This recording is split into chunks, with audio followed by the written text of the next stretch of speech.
Elon Musk, a man who stepped into the flames when it mattered most, the most powerful man in tech, found himself in the heart of a wildfire, not as a spectator, but as a hero. January 10th, 2025. It was supposed to be just another winter day in Los Angeles, a city bustling with life, dreams, and innovation. But by midday, it felt like we had been thrown into an apocalyptic nightmare. Thick clouds of smoke painted the sky a murky gray, blotting out the sun until it was nothing more than a faint red orb. The air was thick with ash, burning our lungs with every breath. Sirens screamed in the distance, helicopters circled overhead, and a faint orange glow on the horizon reminded us that the fire wasn't just a threat, it was here. Imagine waking up to that. Your city, your home, everything you know and love, on the verge of being consumed by flames. That's how it started for me. Sirens jolted me out of sleep, and the uneasy hum of helicopters quickly followed. At first, I thought it was just a distant wildfire, something far away, something that didn't concern me directly. But when I stepped outside, the reality hit. The fire wasn't in the distance, it was creeping closer with every gust of wind. As panic spread, people scrambled to pack their belongings and evacuate. Cars clogged the streets, families frantically loaded up their pets, their children, their most precious possessions. And there I stood, frozen, clutching a small duffel bag containing my laptop, some documents, and a few irreplaceable photos. I wasn't ready to leave. Part of me couldn't fathom abandoning everything I'd built here, while another part of me knew I couldn't do it alone. It was then, in the midst of this chaos, that I saw him. At first glance, he was just another man moving through the streets, calm, composed, purposeful. He wasn't panicking like the rest of us. No, he was helping, pulling animals out of smoke-filled houses, guiding people to safety, and organizing what little resources we had. I didn't know who he was at first, but something about his confidence, his quiet determination, made me stop and watch. Who was this man, walking through flames and fear, with such purpose? It was only later that I realized this wasn't just anyone. This was Elon Musk, and his presence that day would change everything. The fire spread faster than anyone could have predicted. By mid-morning, entire neighborhoods were blanketed in smoke, and the sharp scent of burning wood mixed with something more acrid, plastic, metal, lives being torn apart. My street was no longer calm. Neighbors rushed from their homes, some clutching suitcases, others carrying crying children or terrified pets. The distant crackle of flames was growing louder, a sinister reminder that time was running out. I paced back and forth in my living room, trying to decide whether to leave or stay. My car was packed with the essentials, but my heart was heavy with doubt. What if I could help someone? What if staying behind made a difference? As I wrestled with my own thoughts, a commotion outside caught my attention. Through the haze, I saw him again, the man I'd noticed earlier. He was moving through the crowd like a beacon of calm in a storm. No hesitation, no fear. He wasn't evacuating. He was helping. At first, I thought he might be a firefighter or a trained volunteer. But then I noticed the small details. His clean-cut jacket, the way he carried himself. There was something familiar about him. I watched as he approached a young mother struggling to load her children into a car. Without a word, he stepped in, lifting a child into the back seat and securing the door. Then he gestured toward the street, calmly directing her toward an open road away from the chaos. It was as if he'd done this 1,000 times before. And then he turned toward me. "Hey, you," he called out, his voice clear despite the roar of the wind. "Are you staying or going?" His question jolted me. Before I could think, I found myself answering, "Staying." He nodded, almost as if he'd expected my answer. "Good. We're going to need all the hands we can get. Let's move." I didn't know what compelled me to follow him. Maybe it was the way he seemed so certain, so composed, or maybe it was the quiet sense of authority in his voice. Either way, I found myself walking toward him, toward the growing chaos. As we moved through the neighborhood, I saw firsthand just how bad things were. The fire wasn't just a threat anymore. It was a living, breathing monster, devouring everything in its path. Entire streets were being evacuated, and people who had moments ago been strangers were now working together in desperation. Cars piled with belongings jammed the roads, and the smoke hung so thick in the air that it was hard to see more than a few feet ahead. Elon, though I still hadn't fully processed it was him, was everywhere. One moment he was helping an elderly man with limited mobility get into a van. The next he was clearing debris from a narrow street to make way for emergency vehicles. His movements were precise, efficient, almost mechanical. But there was something undeniably human about the way he connected with people. He didn't just bark orders. He listened. He reassured. "Let's check the houses on the left," he said, turning to me. "There's still time to get people out." We moved quickly, knocking on doors, calling out to anyone who might still be inside. At one house, we found an elderly woman who refused to leave. She clutched a framed photo of her late husband and insisted she wasn't going anywhere. Elon crouched down beside her, speaking softly but firmly. "Ma'am," he said, "I understand how important this place is to you, but right now the most important thing is you. We'll keep your memories safe, but we need to keep you safe first." Reluctantly, she allowed us to help her to safety. As we guided her to a waiting car, I began to see the bigger picture. Elon wasn't just helping people, he was leading them, inspiring them to act when fear might have otherwise paralyzed them. By now, it was clear. This wasn't just any good Samaritan. This was Elon Musk, and while most people knew him for his groundbreaking work with Tesla and SpaceX, today he was something else entirely. A man determined to save lives in the face of unimaginable disaster. The fire roared closer, its orange tendrils licking at the edges of our neighborhood. The sound was deafening, trees crackling, cars sputtering and melting, and the distant wail of sirens trying to push through the chaos. It felt like the world was collapsing in slow motion, and in the center of it all was Elon Musk. By now, the small group of volunteers that had gathered around him had started to form a makeshift rescue team. Elon wasn't just helping, he was leading.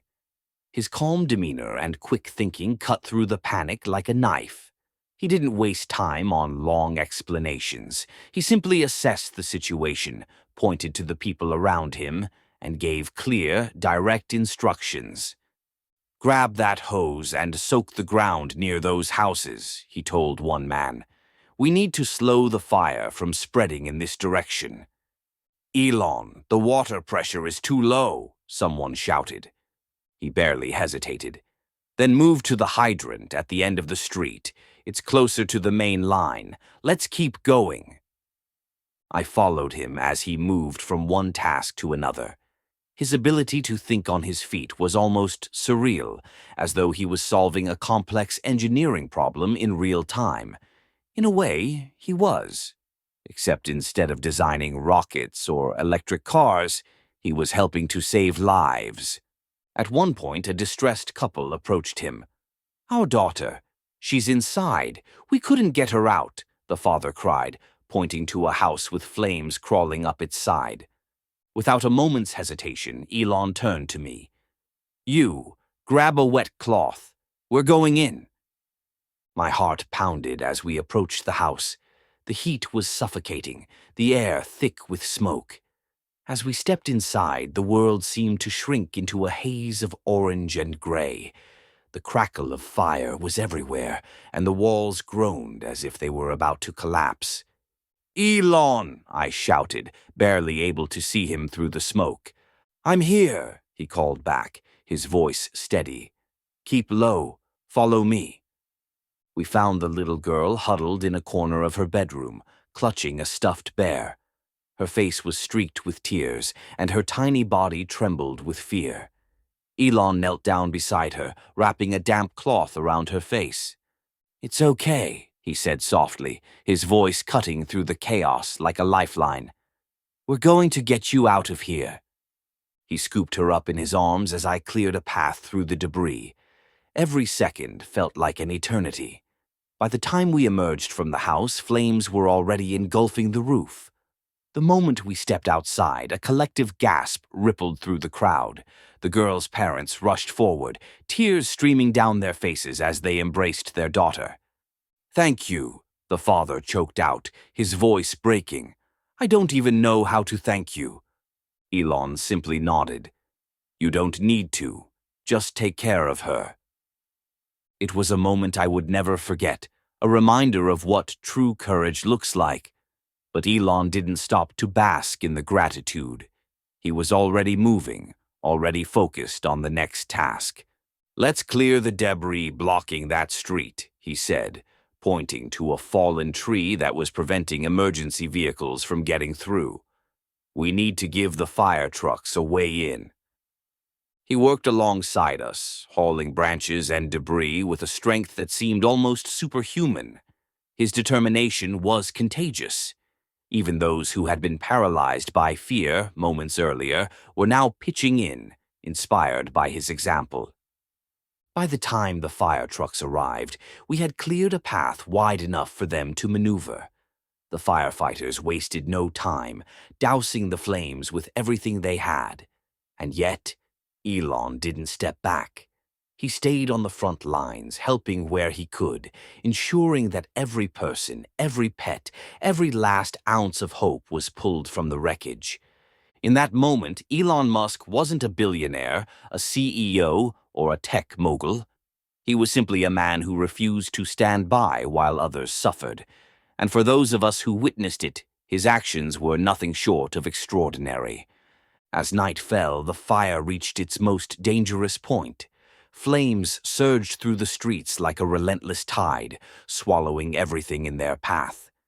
The glow of burning houses lit up the dark sky, and the thick, choking smoke made it nearly impossible to breathe. The firefighters were overwhelmed, their resources stretched too thin. Every second counted, and every decision could mean the difference between life and death.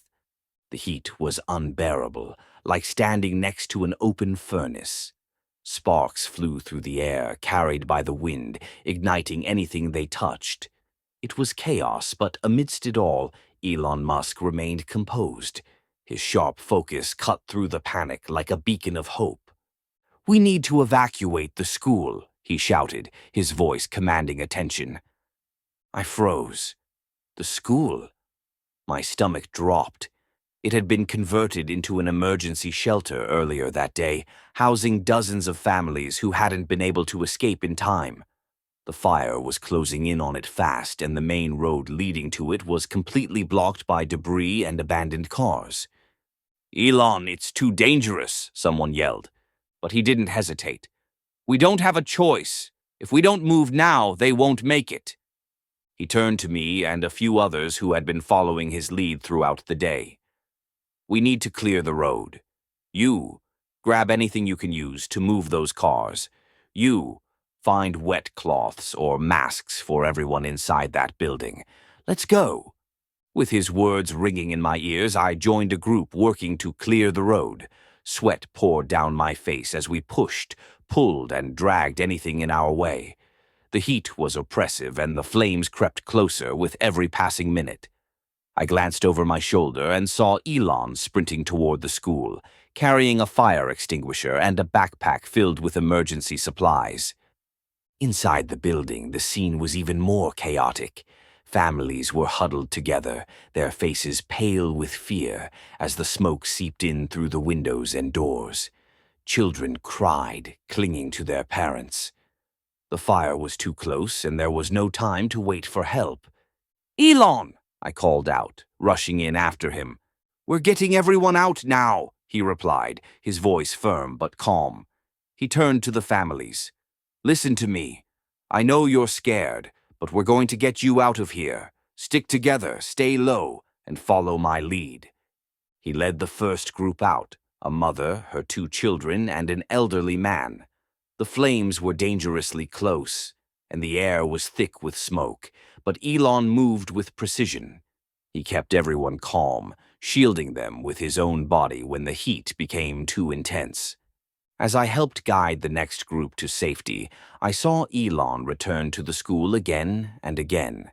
He carried a young boy who was too weak to walk, then helped a pregnant woman who could barely move.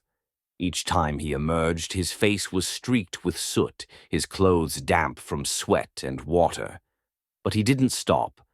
The fire was nearly on top of us by the time we evacuated the last of the families. The roof of the school began to cave in as Elon carried out the final child, a little girl clutching a singed teddy bear. The crowd erupted in relief as he handed her to her parents, their tear-streaked faces filled with gratitude. "Elon, that's it," I shouted, pulling him back as the flames consumed the building. "We did it." He nodded, breathing heavily. For a brief moment, I saw the exhaustion in his eyes, but even then his focus remained unshaken. "Good work," he said. "Now let's make sure everyone stays safe." The school was gone, but every person inside had made it out alive, and it was all because of Elon's quick thinking and unwavering determination. That night, as the fire raged on, I realized just how much one person's courage could change the course of a disaster. Elon Musk didn't just save lives, he inspired us to believe that, even in the face of overwhelming odds, we could do the same. By the time dawn broke, the fire had finally begun to retreat. The firefighters, with reinforcements from neighboring counties, had managed to gain control of the flames. What was left behind, however, was a landscape of devastation. Entire streets were reduced to smoldering rubble. Trees, cars, homes, everything was coated in ash, and the air still hung heavy with the scent of smoke and charred wood. I stood in what used to be my neighborhood, looking around at the destruction. It was hard to believe that just a day ago, this place had been full of life. Families, pets, laughter. It all felt like a distant memory now. But as bleak as the scene was, there was also an undeniable sense of hope, a quiet resilience that seemed to echo in the people around me. Elon Musk was still there. He hadn't left, even though the immediate danger had passed. While others took shelter or rested, he was busy organizing supplies, bottled water, food, first aid. He ensured that everyone who needed something got it. He moved quietly, avoiding the spotlight, but his presence was impossible to miss. At one point, I watched as he helped a woman who had lost her home. She sat on the curb, clutching what little she had managed to save. Her shoulders trembled as she sobbed softly. Elon knelt down beside her, speaking in low tones. I couldn't hear what he said, but whatever it was, it seemed to give her strength. She nodded through her tears, and he stayed there with her until she stopped shaking. The makeshift aid station we had set up became a hub of activity. Volunteers came together to distribute supplies, care for the injured, and comfort those who had lost everything. It wasn't just about survival anymore, it was about rebuilding, even if only in small ways. And Elon, true to form, was at the center of it all. He didn't seek recognition. If anything, he seemed to avoid it. When someone tried to thank him or take a photo, he would simply nod and redirect the focus to what still needed to be done. But his impact was undeniable. People who had been paralyzed by fear and loss were now working side by side, inspired by his example. "Why are you still here?" I asked him at one point, unable to contain my curiosity. "You don't have to do this. You could leave and no one would blame you." He paused, glancing around at the people bustling about, the parents comforting their children, the volunteers handing out food, the firefighters taking a moment to rest. "Because I can," he said simply. "Because it matters." Those words stayed with me. They were a reminder that heroism doesn't always come with grand gestures or dramatic moments. Sometimes it's in the quiet, steady determination to do what's right, even when no one's watching. As the day went on, we began clearing the rubble, salvaging what we could. Elon worked alongside us, hauling debris and helping to clear pathways. At one point, a firefighter approached him, extending a hand. "Thank you," the man said, his voice rough with exhaustion. "We couldn't have done this without you." Elon shook his hand but didn't linger on the praise. "We all did this together," he replied, before returning to his work. By evening, the fires were finally out. The air, though still thick with the aftermath of destruction, carried a sense of relief. The worst was over. People gathered in small groups, sharing stories, consoling one another, and holding on to the small victories that had come amidst the chaos. As the sun dipped below the horizon, painting the sky in hues of orange and purple, I saw Elon preparing to leave. He didn't make a big announcement or seek acknowledgement. He simply picked up his bag, gave a final nod to those around him, and walked away. For a moment I wanted to stop him, to say something, but I realized there was nothing I could say that would truly capture what he had done for us. He came quietly, without fanfare, and left the same way. But the mark he left on our lives was undeniable. He had been a symbol of strength when we needed it most. A reminder that even in the darkest of times, there are those who will stand up and make a difference. As I stood there, watching Elon Musk disappear into the smoky horizon, I couldn't help but reflect on everything that had happened. The fire had taken so much: homes, memories, and the sense of security we once took for granted. But in its wake, it had also given us something unexpected: a renewed sense of community, a reminder of what we could achieve when we came together. Elon Musk didn't have to be there. He could have been anywhere else, far from the flames, safe and removed from the chaos. But he chose to stay, to fight alongside us, to lead when no one else could. His actions spoke louder than any of his inventions or accolades ever could. He wasn't just a tech mogul or a billionaire. He was human. And in those moments, he reminded all of us of the power of compassion and courage. The fire in Los Angeles will always be remembered as one of the most devastating events the city has faced. But for those of us who were there, it will also be remembered as the day a man who didn't need to help stepped forward and showed us what true heroism looks like. So, what does it mean to be a hero? Is it about wealth, power, or fame? Or is it simply about choosing to act when others cannot? For me, the answer is clear. It's about showing up, about doing what you can, even when the odds seem insurmountable, and that's exactly what Elon Musk did. With that said, thanks for watching, and until next time, like and subscribe for more inspiring videos.